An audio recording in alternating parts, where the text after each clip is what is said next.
الدنيا والآخرة بسر الفاتحة. أعوذ بالله من الشيطان الرجيم. بسم الله الرحمن الرحيم. الحمد لله رب العالمين الرحمن الرحيم مالك يوم الدين.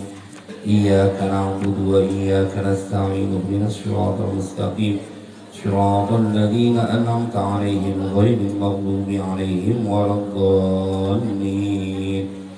Amin. Kita baca Fatihah sekali lagi dengan asrar keberkahan, kedudukan, kemukjizatan dari suratul Fatihah. Semoga Allah ampuni semua dosa dan kesalahan kita. Allah ampuni dosa dan kesalahan orang tua kita. Allah pelihara diri kita, keluarga kita, anak keturunan kita, harta benda kita dari semua kejahatan makhluknya. Allah mudahkan semua urusan kita. Allah sampaikan semua hajat dan maksud kita. Allah sembuhkan semua penyakit yang ada pada diri kita, yang zahir maupun yang batin. Bisirril Fatihah. A'udzu billahi minasyaitonir rajim. Bismillahirrahmanirrahim. Alhamdulillahi rabbil alamin arrahmanir rahim maliki yaumiddin. Iyyaka na'budu wa iyyaka nasta'in ihdinas siratal mustaqim siratal ladzina an'amta 'alaihim ghairil maghdubi 'alaihim waladdallin. Rabbi ighfirli wa liwalidayya wa lil mu'minina amin. Bismillahirrahmanirrahim. Alhamdulillahi rabbil alamin. Allahumma shalli wa sallim ala sayyidina Muhammad wa ala ali sayyidina Muhammad. Amma ba'du, faqala Syekhul Mu'allif rahimahullahu ta'ala wa adama an-naf'a bihi wa bi barakati ulumihi wa bikum fid din wad darain amin. Wa qala Umar radhiyallahu anhu uhdiya ila rajulin min ashabi Rasulillah sallallahu alaihi wasallam ra'su syatin faqala inna akhi fulanan kana ahwaja minni ilaihi fab'atha bihi ilaihi falam yazal yab'athu bihi al-wahidu ila akhara hatta tudawilahu sab'atu abyatin hatta raja'a ila al-awwali. Wallahu a'lam bishawab. Jemaah sekalian berbahagia, alhamdulillah menjelang siang ini kita berjumpa lagi di tahun baru 1445 Hijriah. Kita bersyukur masih dikasih kesempatan oleh Allah untuk menambah amal kebaikan kita. Kita bersyukur masih bisa diberikan kesempatan oleh Allah menjadi hamba-hambanya yang hijrah menjadi lebih baik. Kalau kita diberikan karunia umur panjang, maka sesungguhnya itu bukti Allah sayang, dikasih kesempatan. Ustaz, bagaimana kalau orang yang umurnya pendek? Allah juga sayang. Kenapa? Karena Allah bikin mereka nggak terlalu capek dengan urusan dunia. Yang penting Allah ridho. Kan panjang umur kalau Allah ridho enak. Kalau panjang umur Allah murka, cilaka. Cuma nambahin dosa doang. Maka itu mudah-mudahan di tahun 1445 Hijriah ini kita menjadi orang-orang yang semakin lebih baik dari hari-hari sebelumnya, dari tahun-tahun sebelumnya. Karena perjalanan semakin berganti tahun sebenarnya semakin dekat sama waktu perpisahan. Biar perpisahannya husnul khotimah. Tapi kalau misalnya gabung terus dengan Istana Al-Quran 4 Rawdatul Nikmah, ini kita ada kayak kemarin habis dari Rawdatul Mardiyah masalahnya, sekarang di Rawdatul Nikmah, maka insya Allah kita akan menjadi orang-orang yang husnul khotimah. Karena hidup bersama Al-Quran, kita melihat bagaimana kedudukan kita di sisi Allah. Lihat di mana engkau berada, itu selalu menjadi kabar gembira. Kalau demen sama majlis taklim, berarti Allah menginginkan banyak kebaikan buat kita. Karena itu kita akan ngaji. Pada kesempatan siang ini ada orang-orang yang sampai mengorbankan dirinya demi untuk mendapatkan pahala dari Allah, bahkan di luar nalar akal kita. Orang-orang yang tahu dan mengenal Allah serta janji yang Allah akan berikan kepada mereka nanti di yaumil qiyamah, maka mereka nggak bakal pernah capek untuk melakukan ketaatan. Kita langsung saja masuk ke dalam bacaan kita. Ini kisah disampaikan oleh Umar ibn Khattab dalam kitab Ihya Ulumuddin. Wa qala Umar radhiyallahu anhu. Bismillahirrahmanirrahim. Wa qala Umar radhiyallahu anhu, dan telah berkata siapa Umar, semoga Allah meridhoinya, Umar bin Khattab, uhdiya ila rajulin min ashabi Rasulillah sallallahu alaihi wasallam ra'su syatin. Telah diberikan hadiah kepada seseorang dari sahabat Rasulullah sallallahu alaihi wasallam. Apa yang diberikan hadiahnya? Ra'su syatin, kepala seekor kambing. Jadi udah dimasak. Jadi kalau orang Arab itu biasanya kepala itu dijadikan marak. Tetapi kemudian begitu dia mendapatkan hadiah ra'su syatin, faqala, maka orang yang mendapatkan hadiah itu berkata, inna akhi fulanan kana ahwaja minni ilaihi. Sesungguhnya saudaraku si fulan adalah dia itu ahwaja minni ilaihi, lebih membutuhkan dariku kepada ini hadiah. Coba kita lihat nih satu contoh. Ada orang yang dapat hadiah makanan atau dia dapat hadiah hidangan, kemudian justru yang terfikir adalah saudaraku lebih membutuhkan. Kita perlu ibu, bapak, untuk bersilaturahim kepada orang-orang yang begitu tayakon tentang amal perbuatannya disaksikan oleh Allah. Kan yang bikin orang jadi malas berbuat kebaikan karena mereka tidak tahu bahwa apa yang mereka lakukan itu kebaikan akan disaksikan oleh Allah. Sama kenapa kemudian orang terus berani berbuat kedurhakaan? Karena mereka tidak tahu perbuatannya dipantau oleh Allah, disaksikan, dilihat oleh Allah. Itulah yang disebut dengan muraqabah. Bagaimana merasa terus diawasi. Dia punya makanan, dia dapat dikasih buat orang lain. Sesungguhnya saudaraku si fulan, dia lebih membutuhkan makanan ini daripada aku. Jarang-jarang ini ibu kita ketemu ada orang dapat makanan, kemudian dia tahu saudaranya, tetangganya dalam keadaan lebih susah, dia bilang, udah berikan aja ke tetanggaku. Malah yang ada banyak, kalau saudaranya dapat hadiah, dia yang malah muring-muring. Banyak yang begitu ya, yang kalau nggak ngaji di Istana Al-Quran 4, kalau ngaji di Istana Al-Quran 4 sih insya Allah aman semuanya. Justru udah ngamalin ini semua, dapat makanan kasih, ada yang lebih membutuhkan. Ini yang bercerita Umar bin Khattab, supaya kita bisa mendapatkan energi dari kisah ini, bahwa ada orang-orang yang begitu yakin dengan kebaikannya, bahkan sesuatu yang dia butuhkan. Karena itu Imam Ghazali mencantumkan kisah ini dalam bab kajian Bayanul Ithari wa Fadluha. Jadi menjelaskan tentang Bayanul Ithari wa Fadliha, menjelaskan tentang ithar dan keutamaan dari ithar. Jadi memprioritaskan orang lain. Sama yang dilakukan oleh Abi Sirajuddin, beliau bahkan rela untuk menghilangkan kebahagiaannya yang harusnya beliau dapatkan demi mikirin bagaimana santri-santri, orang-orang yang belajar, para yatim menikmati tempat yang nyaman.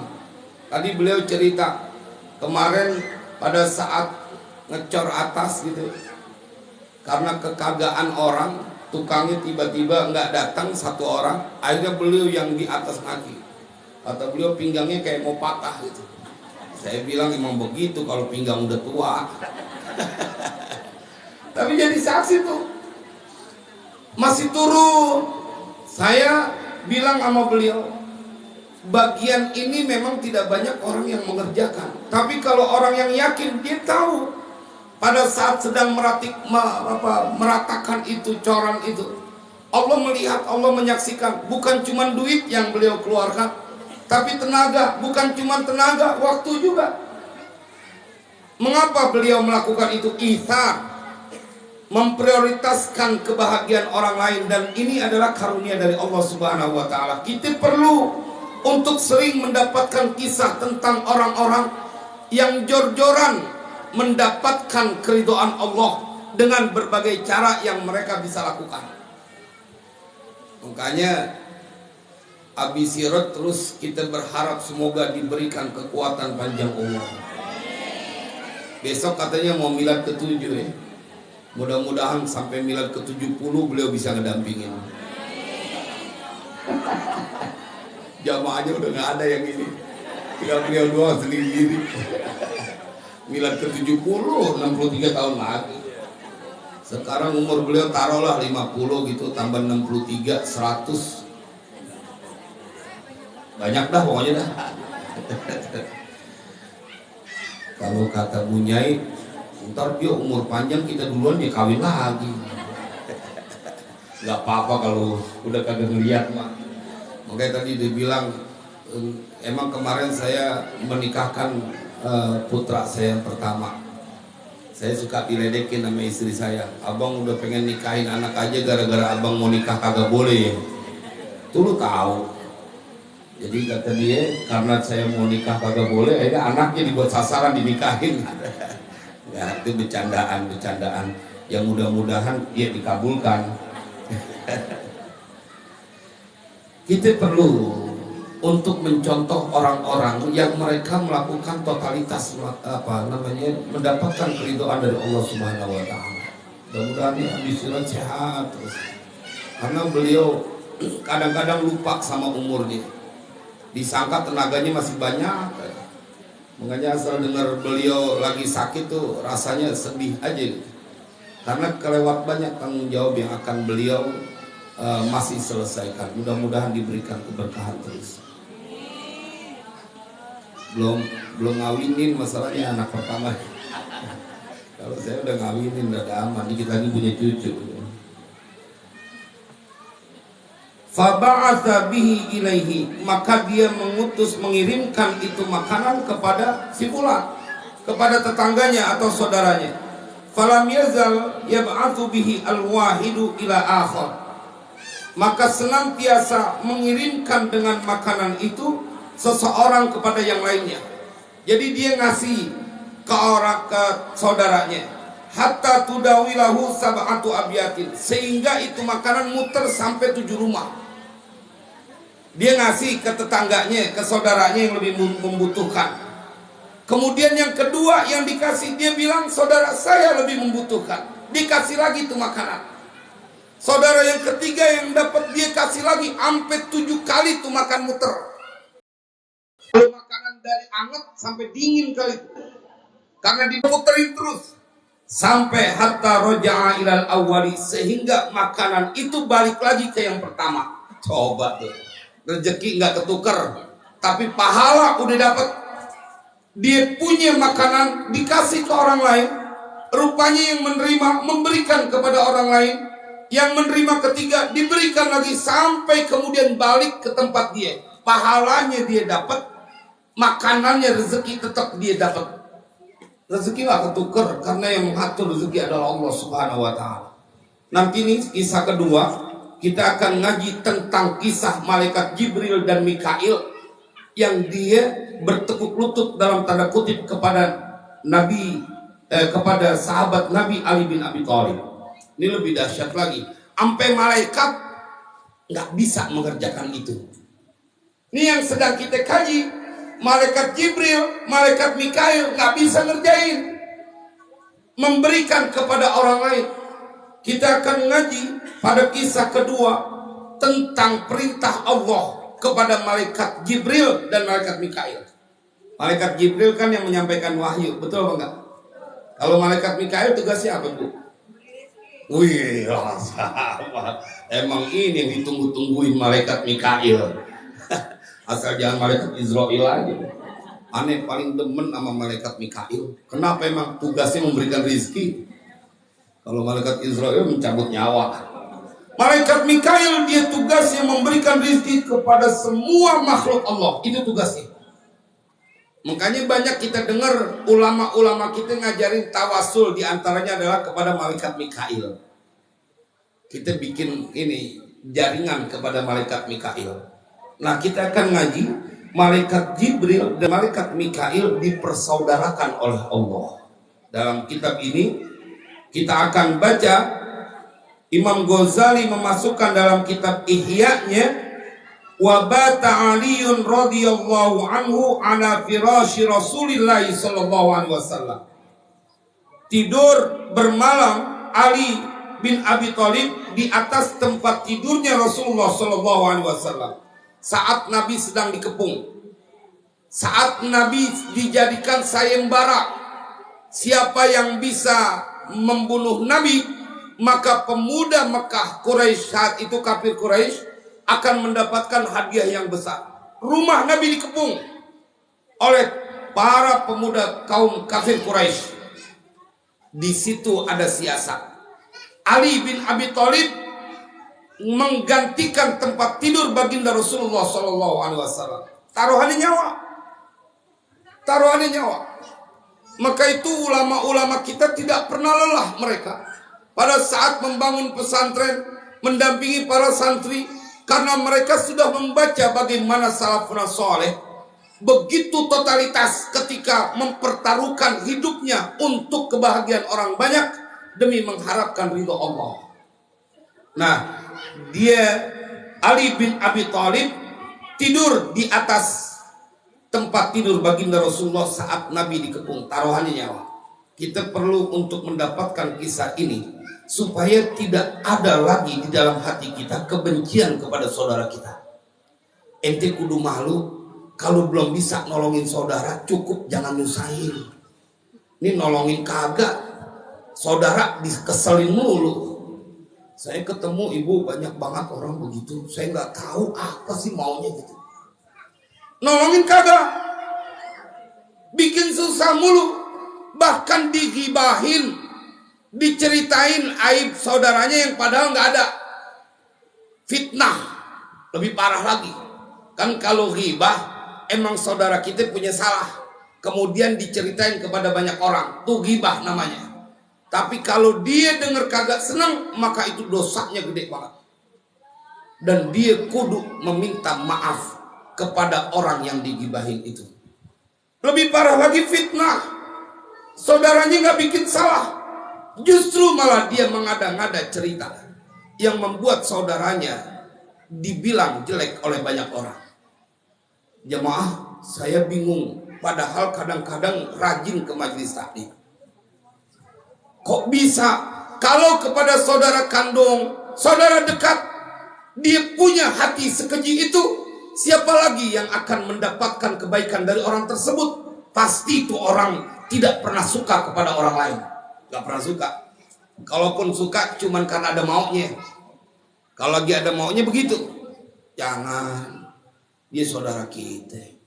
Saya suka ingetin ibu, kalau kita bermusuhan sama saudara, kita nimpalin gitu, entar kita bakalan diperlihatkan oleh Allah anak yang terlahir dari rahim ibu bermusuhan dan ibu melihatnya. Coba bayangin jadi orang tua gimana berpihaknya. Kesono anak, kesini anak, bermusuhan dia. Emak tinggal ngurut dada, ini dua-duanya anak bermusuhan, nggak ada yang bisa dibelain karena dua-duanya dicintai oleh ibunya. Sama saat engkau melakukan itu kepada saudaramu, kau sedang membuat hati ibumu kebingungan harus berlaku apa kepada anak-anak yang bermusuhan. Jangan. Saya nggak sanggup kalau ngebayangin terjadi pada anak kita. Makanya kalau ada Ustadz bagaimana yang ngadepin ini orang kagak pernah demen sama kita, iya lu jangan timpalin. Udah biarin aja, ntar dia pegel sendiri. Kan kalau ditimpalin yang berabe, dia ngomong begini, udah diem aja. Kalau lu bales, ntar emang itu yang dia tungguin, gitu ya. Emang dia nungguin supaya kita komentar, diem aja. Kita bilang di dalam hati, ya Allah saya tidak mau membalas itu, karena saya khawatir nanti anak-anak saya akan bermusuhan. Oh sedih bu, kalau kita mikir ke situ sedih. Kita perlu untuk sering hadir dalam majlis di mana diceritakan sampai orang rela mempertaruhkan nyawanya karena ngebelain orang lain. Ya, mudah-mudahan Allah selamatkan rumah tangga kita, anak keturunan kita semuanya. Karena banyak banget, hampir semua keluarga saya lihat ada aja tuh. Bener apa enggak, Bu? Bener, ada aja. Biarin orang lain yang marahin kita, kita jangan. Kan kita susah kalau bikin orang supaya kagak marah sama kita. Karena bukan badan kita, karena bukan hati kita. Tapi kalau kita nahan, emang kita yang punya badan, emang kita yang punya hati. Sabar, sabar. Walaupun terlalu menyakitkan, karena itu syarat untuk orang masuk dalam kategori dirindukan oleh Allah, dirindukan oleh surga. Wal kadhiminal ghaidha wal 'afina 'anil nas. Udah diem aja. Dia sebenarnya marah, ditahan. Nah, ini saudara. Jangan kata saudara, temen aja gue belain, masa saudara lagi gue musuhin. Tapi kalau saudara udah dimusuhin, temen yang mana yang bakal dibelain orang itu nggak ada. Sama ketika saya memberikan statement, bila ada seorang anak durhaka kepada kedua orang tua, ketahuilah itu manusia paling buruk di permukaan bumi ini. Kenapa? Karena sama ibunya, sama bapaknya yang kelewat banyak jasa aja dia berlaku durhaka. Bagaimana sama temennya? Mak bapaknya yang kelewat banyak pahala, masih dia sakitin, masih dia jahatin, masih dia durhaka, masih dia salahin. Biar kata dia punya titel kelewat banyak, kalau ada orang tua yang tersakiti, ketahuilah itu manusia paling durhaka di permukaan bumi, karena Allah gak ridho sama dia. Jangan ibu ngerasain kita punya anak, Bu, Pak, kita punya anak, jangan kata sampai dia ngebentak. Kita nyuruh dia nggak mau aja, hati udah berasa tuh. Betul ya? Apalagi sampai ngomelin, apalagi sampai ada anak yang nunjuk orang tuanya, nunjuk emaknya. Lu dulu di dalam perut emak lu, ngapa udah gede berani nunjuk kau punya seorang wanita yang kelewat banyak, dia punya jasa. Ditunjuk emaknya, ditunjuk bapaknya. Allahumma sallimna ya Rabbana. Nih, Imam Ali bin Abi Thalib dipuji oleh Allah nanti sampai malaikat Jibril, sampai malaikat Mikail disuruh turun temuin itu Ali bin Abi Thalib. Jadi malaikat Jibril, malaikat Mikail suruh menemui daripada Ali bin Abi Thalib. Fa'auhallahu ta'ala ila Jibril wa Mikaila, maka telah mewahyukan siapa Allah Ta'ala kepada malaikat Jibril dan Mikail, inni akhaitu bainakuma, sesungguhnya aku telah mempersaudarakan antara engkau berdua. Jadi Jibril dan Mikail dipersaudarakan. Makanya dalam ajaran Islam, pada saat pertama kali Islam sampai ke kota Madinah, Yathrib, Muhajirin dan Ansor dipersaudarakan oleh Nabi SAW. Waja'altu umra ahadikuma atwala min umril akhari, dan aku telah menjadikan umur salah seorang dari kalian berdua lebih panjang dari umur yang lain. Jadi Allah persaudarakan Jibril dan Mikail. Nih, ente berdua saudara ya, tapi dua bersaudara ini, satu orang umurnya pasti lebih panjang. Ada yang mati duluan, ada yang umurnya lebih pendek. Fa ayyukuma yu'thiru sahibahu bil hayati, ditanya sama Allah, diuji nih malaikat Jibril sama Mikail. Siapa di antara kalian berdua yang akan memprioritaskan sahabatnya dalam urusan hidup? Kalau dikasih pilihan, ini dua orang dipersaudarakan, yang satu panjang umurnya, yang satu rada cepetan meninggalnya. Ditanya sama Allah, siapa yang mau membela atau memprioritaskan dari sahabatnya dalam urusan hidup? Fakhtara kilahumal hayata, maka memilih keduanya, yaitu Jibril dan Mikail, untuk hidup lebih panjang. Jibril pengen umurnya panjang, Mikail pengen umurnya panjang. Padahal peraturannya salah satu umurnya ada yang lebih panjang, berarti ada yang lebih pendek. Tapi begitu ditanya oleh Allah, fa ayyukuma yu'tiru sahibahu bil hayati? Siapa di antara kalian berdua yang akan memprioritaskan sahabatnya, temannya untuk hidup? Fakhtara kilahumal hayata. Kedua-duanya milih umur panjang. Malaikat nih, nanti kita ambil hikmahnya. Fa'auhallahu ilaihima, maka Allah mewahyukan kepada keduanya. Jadi begitu dua-duanya milih, malaikat Jibril pengen umurnya lebih panjang daripada Mikail. Malaikat Mikail pengen juga umurnya lebih panjang daripada malaikat Jibril. Allah mewahyukan kepada keduanya, afala kuntuma mithlu aliin ibni Abi Thalib, apakah kalian tidak ingin menjadi seperti Ali bin Abi Thalib?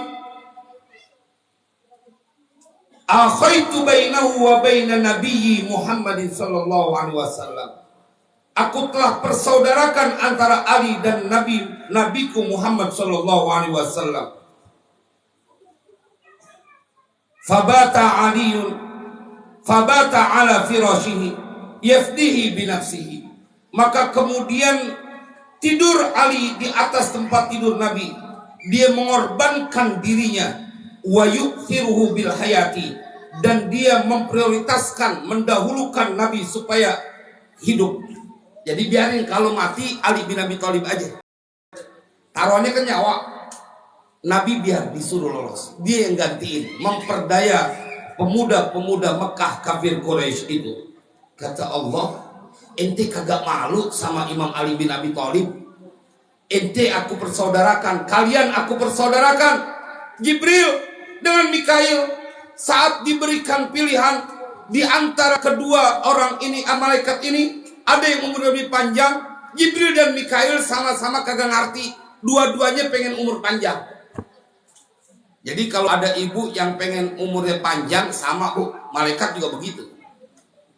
Tapi kata Allah, ente berdua kagak malu sama Ali bin Abi Thalib yang memberikan kesempatan kepada Nabi untuk hidup lebih panjang. Dia mempertaruhkan dirinya tidur di atas tempat tidur Nabi, padahal taruhannya nyawa. Jemaah, padahal aku persaudarakan dia seperti aku persaudarakan engkau, Jibril dan Mikail. Saya ketika mutolaah ini, karena baru ketemu pilihan materi ini tadi menjelang berangkat. Dari semalam saya cari mana materi yang pas, karena ini bulan Muharram, awal tahun baru 1445 Hijriah. Biar kita berubah. Ini ada orang sampai segininya. Ente sama saudara nggak usah pakai ngorbatin nyawa, nggak usah. Cukup kau jaga lisanmu, perbuatanmu, jangan menyakiti saudara, apalagi bisa membahagiakannya. Taruh deh belum bisa, jangan musuhin kau punya saudara. Wow, ini kadang udah kagak bisa ngasih senang saudara. Justru dia orang pertama yang menginginkan saudaranya susah. Banyak banget saya ketemu, kagak pengen aja melihat muka saudaranya. Tuh, kalau udah hati masuk dalam penyakit hasad, kagak kepengen ngelihat muka saudaranya. Apalagi si mau nolong. Saya perlu ingatkan ini, usikum wa nafsi bitaqwallah. Jangan sampai kita jadi memperturutkan hawa nafsu. Yang untung setan. Karena mereka yang memutuskan silaturahim nggak nyium bau surga. Jangan kata masuk surga, baunya aja kagak nyium. Masa ente mau korbanin masalah yang kekal dengan urusan gara-gara dengki sama saudara? Ini Ali bin Abi Thalib, dia korbanin nyawanya, yang penting Nabi bisa selamat. Dan kemudian Allah perintahkan kepada Jibril dan Mikail, ihbita ilal ardi, turunlah kalian berdua ke bumi, fahfazahu min aduwihi, maka kemudian jagalah olehmu berdua akan Ali bin Abi Thalib dari musuhnya. Wah, sampai di sini saya mendapatkan tambah keyakinan. Kalau engkau selalu membahagiakan saudaramu, dengan semua kemampuan yang kau miliki. Langsung Allah tugaskan malaikat untuk memberikan penjagaan kepada dirimu. Ini malaikat Jibril, malaikat Mikail disuruh turun, fahfadhahu min aduwihi, jagain oleh kalian berdua itu Ali bin Abi Thalib dari musuhnya. Fakana Jibrilu inda ra'sihi wa Mikailu inda rijlaihi. Maka selama itu Ali bin Abi Thalib tidur, Jibril dia jagain dari arah kepalanya, Mikail jagain dari arah kakinya, dua kakinya. Siapa yang bisa menembus penjagaan Jibril dan Mikail karena Allah yang mengutusnya? Sama ketika engkau selalu menolong saudaramu, ketahuilah tidak akan pernah ada bencana terjadi pada seseorang yang dia suka memberikan pertolongan kepada saudaranya. Tidak akan ada kesusahan yang terjadi pada seseorang bagi mereka yang selalu membahagiakan saudaranya. Malaikat Jibril, malaikat Mikail disuruh, ditugaskan oleh Allah jagain Ali bin Abi Thalib dari musuhnya, dan yang menjaga adalah malaikat Jibril dan Mikail. Yang ngatur rezeki semuanya tugasnya adalah malaikat Mikail. Fakana Jibrilu inda ra'sihi wa Mikailu inda rijlaihi wa Jibrilu alaihi salamu yaqul. Pada saat Jibril ada di bagian kepala Ali bin Abi Thalib, dia berkata, Bakhin man mithluka yabna Abi Thalib yubahillahu bika al malaikata. Kata Jibril memuji, alangkah bagusnya. Bah itu istilah orang Arab ingin memuji kepada orang yang ada di hadapannya. Bakhin atau bah, alangkah indahnya kau punya akhlak. Siapa orang sepertimu wahai ibnu Abi Thalib, anaknya Abi Thalib? Yubahillahu bika al malaikah. Allah telah membanggakan kepadamu di depan para malaikat. Sampai segitunya kau punya kedudukan. Allah membanggakan dirimu di depan para malaikat. Fa anzalallahu ta'ala wa minan nasi man yashri nafsahu tigha'a mardatillah wallahu raufum bil ibad. Dan ada sebagian manusia yang mereka menjual dirinya, mayashri ayyabi, menjual. Kalau dalam tafsirnya, dia mengorbankan dirinya untuk meraih keridhaan Allah, dan Allah maha baik, maha lembut kepada hambanya. Karena itu saya ingin menguatkan kajian ini juga buat ibu dan bapak yang menemani Abi Sirajuddin dalam perjuangan Istana Al-Quran. Ketahuilah, engkau semuanya adalah orang yang mendapatkan penjagaan dari malaikat Jibril dan Mikail yang Allah perintahkan. Wah, tambah kemudian. Siapa saja yang mereka memprioritaskan, kayak ibu sekarang hadir di tempat ini pasti punya kesibukan, tapi memprioritaskan urusan akhirat. Kenapa? Karena ingin menyenangkan anak-anaknya kelak, ingin mensyiarkan agama, juga ingin hadir membahagiakan dari Abi Sirajuddin. Kenapa? Karena kita tahu kehadiran kita adalah sebuah kebahagiaan. Kalau kita datang ketemu saudara, gila. Karena ada saudara yang kedatangan tamu bawaannya mepet aja, dah dia datang lagi. Ya ada begitu ya. Nggak ada keduman benernya orang. Salam kayak dia paling bener gitu. Kita mau berbuat apa aja. Makanya apa sih kalau di antum pesantren modern tuh yang mata penuh kebencian tuh, ainusuk deh. Itu tuh kalau pesantren salaf nggak hafal wajar, kalau pesantren modern nggak hafal kayaknya nggak wajar, karena ini dulu itu tuh yang ada Ainur Ridho, hah? Iya gitu, ya punya ya, itu kan dulu dihafalin ya, Ainur Ridho sama Ainus Suti. Orang kalau udah Ainus Suti, udah pandangannya kebencian, kemarahan, ente mau ngapain aja juga. Jangan kata kita nggak bagi dia, kita bagi nih. Masih jelek juga. Ainus Sukhut, pandangannya udah kebencian. Diomongin, ya elah, Masa habis sirop sekelas dia baginya beginian, salah juga sih. Ketemu tuh orang yang kayak begitu. Nah kita nggak bisa dandanin bu. Kalau ketemu orang kayak begitu kita nggak bisa dandanin. Hati punya dia dan dalam kendali Allah. Allah yang tahan hidayahnya. Allah nggak kasih taufik dan hidayah kepada orang itu. Kita nggak bisa dandanin. Maka yang perlu kita dandanin adalah hati kita. Ente kudu sadar, bagus jatuhnya di dia yang punya hati begitu. Bagaimana kalau lu yang punya hati begitu? Makanya jangan ditimpalin. Kalau ditimpalin samanya lu sama dia. Iya samanya. Dan nanti pegel sendiri. Orang kalau ngomong kebanyakan ngomong cerita terus kita kagak timpalin, lama-lama dicapek sendiri, berhenti sendiri. Capek-capek tidur juga tangannya dijidat begini. Makanya mudah-mudahan kajian ini akan memotivasi kita untuk terus memberikan yang terbaik kepada orang-orang yang ada di dekat kita. Jangan susahin orang lain. Ntar ente disusahin sama Allah. Justru kudunya bahagiakan orang lain supaya Allah bahagiakan kita. Apalagi nanti ada acara tanggal berapa? Tanggal 13 Agustus. 13 Agustus akan ada milad yang ke-7. Nggak terasa 7 tahun, tapi dengan perkembangannya luar biasa. Akal nggak sampai. Kenapa? Karena kita bisa merasakan bahwa di sini banyak orang-orang yang semakin kenal dekat dengan Allah Subhanahu wa taala. Mudah-mudahan diberikan pelajaran. Hadir ya.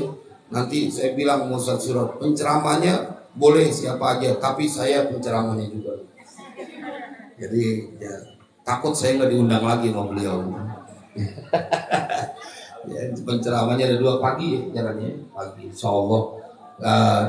Ini momentum ibu bapak kita peduli sama orang tua kita yang udah meninggal dunia. Jarang-jarang dibacain Al-Quran dengan bacaan dari para santri yang bersanad sampai kepada baginda Rasulullah. Kan kalau baca sendiri 30 juz kita romannya mulut kita keremian, kalau kata orang Klender. Kebangetan capek keremian dia. Nah ini bareng-bareng sampai seminggu ya dia baca ini. Mudah-mudahan semua hajat kita Allah berikan kemudahan. Allah ijabah. Terusus Abi Siraj dan Bunyai serta keluarga besar Istana Al-Quran 4 Raudhatun Nikmah senantiasa dalam penjagaan dan keberkahan, dan semua jamaahnya. Al-Fatihah. A'udzubillahiminasyaitonirrajim. Bismillahirrahmanirrahim. Alhamdulillahirabbil alamin arrahmanir rahim maliki yaumiddin. Iyyaka na'budu wa iyyaka nasta'in ihdinas siratal mustaqim siratal ladzina an'amta 'alaihim ghairil maghdubi 'alaihim waladdallin. Rabbighfirli wa liwalidayya wa lil mu'minina amin. Selamat tahun baru 1445 Hijriah. Itu tahun baru kita yang sesungguhnya. Bukan 1 Januari. Itu awal tahun yang orang pada pesta pora berbuat dosa. Kalau 1 Muharram kan kita sorenya baca doa akhir tahun, maghribnya baca doa awal tahun, mengawali dengan banyak kebaikan. Mudah-mudahan terus Allah istiqomahkan kita melakukan taat hingga akhir hayat. Mudah-mudahan menjadi manfaat. Kurang lebihnya mohon maaf. Wassalamualaikum warahmatullahi wabarakatuh.